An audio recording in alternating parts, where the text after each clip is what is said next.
नमस्कार दोस्तों दोस्तों गर्मियाँ आ रही हैं और अगर आप एक अच्छा एयर कंडीशनर या फिर एक अच्छा एसी लेने के बारे में सोच रहे हो तो ये वीडियो आपके लिए काफ़ी ज़्यादा बेनिफिशियल होने वाला है। क्योंकि इस वीडियो में हम लोग कुछ ऐसी चीज़ों के बारे में बात करने वाले हैं, कुछ ऐसे स्टेप्स के बारे में बात करने वाले हैं जो कि आपको एक एसी में देख कर ही दोस्तों लेना चाहिए, जिसकी वजह से आप एक अच्छा एयर कंडीशनर ही खरीदोगे जो आपके कमरे को ज़्यादा कूल भी करेगा, साथ में आपकी जो बिजली है या फिर जो इलेक्ट्रिसिटी है वो बचाएगा तो फिर आपकी जो सेविंग है वो भी दोस्तों होगी, मतलब कि आपके पैसे भी यहाँ पे बचने वाले हो हैं। तो चलिए शुरू करते हैं। देखिए दोस्तों, एक एसी क्यों लेते हो आप? एक एसी इसलिए लेते हो कि आपका जो कमरा हो वो कूल रहे। एक एसी इसलिए लेते हो कि आप आराम से रात में सो पाओ या दिन में जब ज़्यादा गर्मी हो तो उसमें उस गर्मी को में रह पाओ और आपका जो कमरा हो वो काफ़ी ज़्यादा कूल हो जाए, या फिर बोल सकते हैं जो बाहर की गर्मी है उसका आपको बिल्कुल भी एहसास दोस्तों यहाँ पे ना हो। तो यहाँ पे सबसे ज़रूरी होता है कि कितने टन का एसी आप ले रहे हो। मतलब कि देखिए, आपने सुना होगा कि 1 टन का एसी है या फिर 1.5 टन का एसी है या फिर 2 टन का एसी है या फिर कन्वर्टेबल एसी है। तो बात कर लेते हैं ये टन दोस्तों क्या होता है। देखिए, टन ये डिसाइड करता है कि जो आपका एसी है उसकी कूलिंग कैपेसिटी कितनी है ना? अगर फॉर एग्जांपल अगर एक कमरा है जो कि फॉर एग्जांपल देखिए कमरे के साइज़ के हिसाब से लिया जाता है। अगर 100 स्क्वायर फीट या फिर उससे कम का कमरा है तो यहाँ पर 1 टन एसी चल जाता है।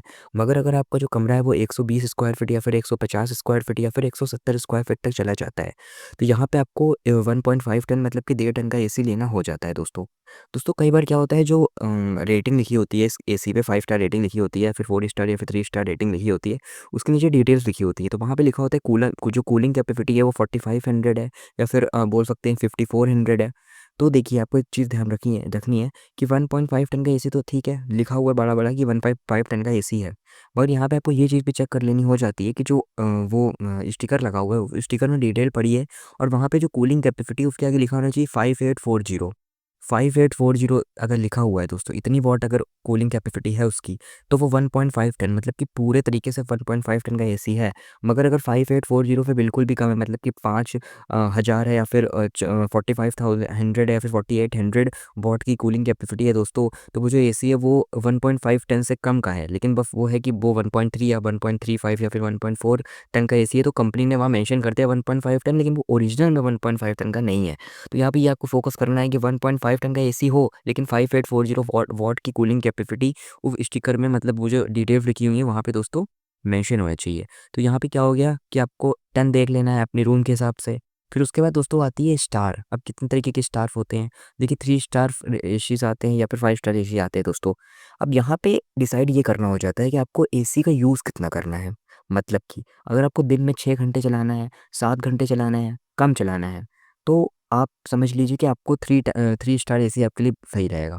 मगर अगर आपको पूरे-पूरे दिन एसी चलाना है, 12-12 घंटे, 8-8 घंटे एसी चलाना है, काफ़ी ज़्यादा गर्मी पड़ती है, 6 महीने से ज़्यादा एसी चलाना है, तो यहाँ पे आपको 5 स्टार एसी लेना चाहिए। क्योंकि दोस्तों 5 स्टार एसी आपको 6-7 हज़ार रुपए महँगा ज़रूर मिलेगा, मगर वो आपको जो बिजली का बिल है या फिर जो आपकी बोल सकते हैं इलेक्ट्रिसिटी है वो बचाएगा, जिसकी वजह से जो आपके पैसा है वो भी दोस्तों यहाँ पे सेव हो पाएगा।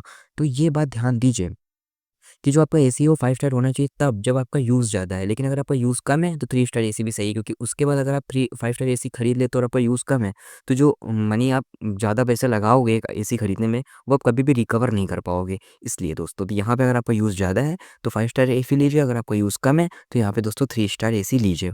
तो ये हो गया। अब दोस्तों बात कर लेते हैं कि जो एसी होते हैं उसमें एक सबसे ज़रूरी चीज़ होती है, वो होती है दोस्तों कि इसमें वारंटी कितनी ज़्यादा है। देखिए, ज़्यादातर जो एसीज़ होते हैं वो फॉर एग्ज़ाम्पल ज़्यादातर एसीज़ होते हैं वो 1 साल की प्रोडक्ट पे वारंटी देते हैं और 10 साल की कंप्रेसर पे वारंटी देते हैं। लेकिन यहाँ पे ये चेक करना बहुत ज़रूरी हो जाता है कि पीसीबी नाम का एक चीज़ होती है। पीसीबी एक सर्किट होता है जो कि आपकी कंडेंसर, अगर आप स्प्लिट एसी लेते हो तो जो छत पे कंडेंसर लगता है, जो अंदर लगता है वो इवेपोरेटर होता है, जो ऊपर लगता है वो कंडेंसर होता है। तो कंडेंसर के अंदर दोस्तों आप ये ध्यान दीजिए पीसीबी सर्किट लगा होता है। उस पीसीबी सर्किट पे सारे इलेक्ट्रॉनिक्स जितने भी डिवाइसेस होते हैं सब कनेक्ट होते हैं। सारी इलेक्ट्रिसिटी जो सप्लाई हो रही होती है वो उस पीसीबी सर्किट की वजह से ही हो रही होती है। तो ध्यान दीजिए, आप एक ऐसा एसी लीजिए जिसमें कंप्रेसर पे तो आपको वारंटी मिले ही मिले, कंडेंसर पे या फिर बोल सकते हैं प्रोडक्ट पे आपको वारंटी मिले ही मिले, मगर साथ में आपको पीसीबी सर्किट पे भी 5 साल की वारंटी दोस्तों मिलनी चाहिए। अगर पीसीबी पे वारंटी नहीं है तो यहाँ पे आपको एक रेड लाइट सिग्नल देखने को मिलता है, और अगर पीसीबी पे वारंटी है तो यहाँ पे आपको कंपनी की तरफ से ग्रीन लाइट सिग्नल देखने को दोस्तों मिल जाता है। तो इन 3 चीज़ों को चेक करते हो अगर आप तो एक अच्छा एसी दोस्तों बाय कर लेते हो। सर्विस देख लीजिएगा कि कितनी किसकी अच्छी सर्विस है, और एक अच्छी ब्रांड ही खरीदिएगा। मतलब कि जो नई-नई ब्रांड आई हैं, भले आपको सस्ता, देखिए आप किस लिए एसी ले रहे हो? एक चीप एसी लेना चाहते हो या फिर एक अच्छा एसी लेना चाहते हो जिसकी सर्विस अच्छी हो? तो आप चीप नहीं चाहते हो ना, आप अच्छा चाहते हो। तो अच्छे के लिए आपको एक अच्छी ब्रांड यहाँ पे देखनी पड़ेगी। अब ये देखिए कि कौन ब्रांड कितने सालों से काम कर रही है और कितनी किसकी अच्छी सर्विस है, उस हिसाब से आपको यहाँ पे एसी चूज़ करना दोस्तों हो जाता है।